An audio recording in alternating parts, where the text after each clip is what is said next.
Hey there movie lovers, welcome back to Rocky Watches Movies. Today we're heading into the dark and terrifying world of the 1989 horror classic Pet Sematary.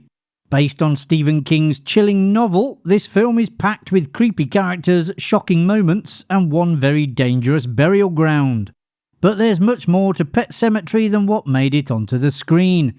So get comfortable, keep an eye on the cat and join us as we uncover 20 things you never knew about Pet Sematary. Stephen King's inspiration for the story came directly from events in his own life. In the late 1970s, he moved his family into a rural home in Orrington, Maine. The house was fine, but the busy road outside was a major problem. Like the road in Pet Sematary, it was used by fast-moving heavy trucks and frequently claimed the lives of local pets. Local children had even created a pet cemetery in the nearby woods, complete with a sign reading Pet Sematary. Soon after moving in, King's family experienced heartbreak when his daughter's cat, Smucky, was killed on the road. Director Mary Lambert paid tribute to the cat by having the name Smucky appear on one of the tombstones in the film's titular Pet Cemetery. Not long afterwards, while the family was flying a kite, King's youngest son, who was not yet 2, ran towards the road. King managed to stop him, but the terrifying thought of what might have happened stayed with him. That night, dreams about a reanimated corpse outside the house provided the final inspiration. George Romero was originally set to direct the film. Romero had already worked with King on 1982's Creepshow and bought the film rights to the novel in 1984 for $10,000.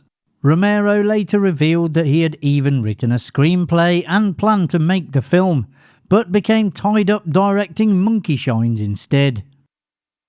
Stephen King adaptations had not always been reliable box office successes. Although King was already a hugely popular author, several 1980s adaptations like Firestarter underperformed. Even King's own 1986 film Maximum Overdrive was a major financial disappointment. Pet Sematary eventually went into production largely because of the 1988 writers' strike. Worried about an upcoming shortfall in movies, Paramount needed material. Stephen King's script was already finished and ready to go, so the studio could film Pet Sematary without violating the strike.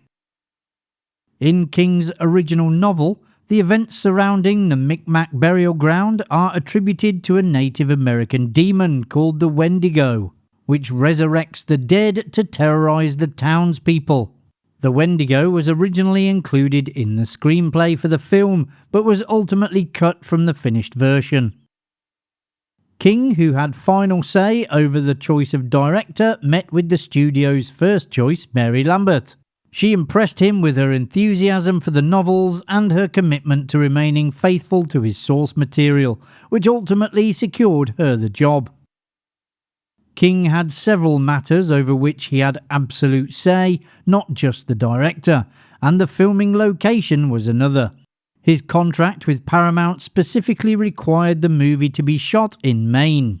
He wanted the film to capture the genuine atmosphere of the real Maine setting that inspired his 1983 novel.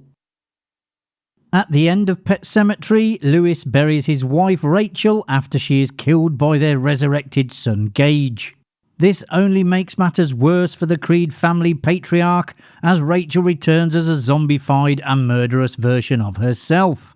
When she embraces Lewis, Rachel grabs a kitchen knife and his screams suggest that she murders him off-screen. Originally, however, the ending was not quite so dark. The first cut ended when Rachel found Lewis at home, leaving his fate ambiguous and omitting the knife and his screams. At the studio's request, director Mary Lambert reshot the scene to make Lewis's death more obvious. Rachel's makeup was also altered to make her appearance much more terrifying. Like most of Stephen King's novels, Pet Sematary exists in a universe populated by other King stories, characters and locations, and the novel contains several brief references to them. In the movie, there's a Cujo Easter egg, as the vicious dog can actually be seen when Victor Pascal is taken to the health clinic following his accident. A rabies awareness poster on a bulletin board features a photograph of a rabid St. Bernard. Bruce Campbell was rumoured to be the first choice for the role of Lewis Creed. Campbell was already established as a horror star through his work in The Evil Dead, making him a natural candidate for the lead in another major horror production. However, the role ultimately went to Dale Midkiff. For the role of Zelda, Rachel's dying sister, Mary Lambert did not believe that an actual 13-year-old girl could frighten audiences in the way the character needed to. Instead, she made the unusual decision to cast a man, Andrew Hubertsek, who was in his late 20s. His performance and appearance as the severely ill Zelda helped create one of the film's most disturbing and memorable characters. Church the Cat was actually played by 7 different blue British short-hair cats, each one trained to perform a specific action for the camera. According to Mary Lambert, one of the most difficult things to accomplish was getting one of the cats to eat the pork chop during Church's second death scene. For financial reasons, Paramount executives wanted to cast twin boys to share the role of little Gage Creed. However, Lambert was very impressed when Miko Hughes auditioned for the part. Seeing the boy's potential as a child star, Lambert insisted they cast Hughes rather than a set of twins, and the producers ultimately agreed. Hughes made a perfect Gage, as he was able to effectively balance being both cute and creepy. The Ramones wrote the theme song for Pet Sematary. The band's rock-filled song plays over the film's ending credits and was a major success for the band, reaching number 4 on the Billboard Modern Rock chart and becoming their highest charting hit of all time. Stephen King was a huge Ramones fan, and the band is referenced in several of his books, including Pet Sematary. However, there are different memories of exactly how the song was created. King recalled inviting the band to Maine for dinner, while Ramones drummer Marky Ramone said that King gave bassist Dee Dee Ramone the book to read, after which Dee Dee wrote the song in just 40 minutes. Then Mary Lambert, who was better known for directing music videos, particularly those for Madonna, including Like a Prayer and Material Girl, remembered asking Dee Dee to write a song about Pet Sematary and said he completed it within about 24 hours. So you can take your pick of what is the truth. The Ramones can also be heard earlier in the film, with the driver of the truck listening to their song Sheena is a Punk Rocker. Before filming began, Lambert and King searched for a house with a suitable tree in front of it, but they eventually found the ideal tree growing in a field, so had it dug up and replanted at the house they chose for filming.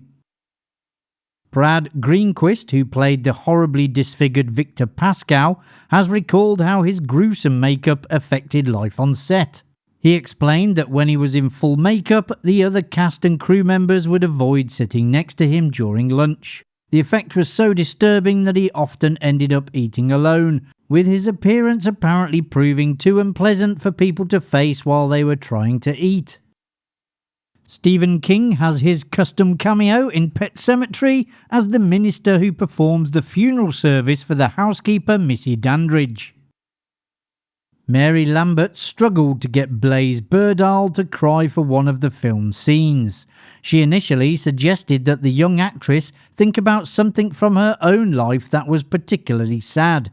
However, the girl could not think of anything that would make her cry. Lambert eventually resorted to offering the young actress more money if she could cry for the scene. During the opening shots of the Pet Sematary, children can be heard reciting epitaphs for their deceased pets. One of those voices belonged to the late Jonathan Brandis, just a year before he took on his role as the leader of the Losers Club in the 1990 television adaptation of Stephen King's It. A sequel, Pet Sematary 2, was released in 1992 to poor reviews and a disappointing box office. Although it references the events of the first film, the sequel focused on an entirely new set of characters. In 2019, Paramount Pictures remade the original. The new adaptation stars Jason Clarke and Amy Seimetz as Lewis and Rachel Creed, with John Lithgow appearing as Judd Crandall. Another film in the franchise, Pet Sematary Bloodlines, was released in 2023, serving as a prequel to the 2019 adaptation. The film is set in 1969 and follows a young Judd Crandall as he discovers the dark secrets surrounding his hometown. Mary Lambert also directed the sequel Pet Sematary 2, but her original idea was very different from the one that got made.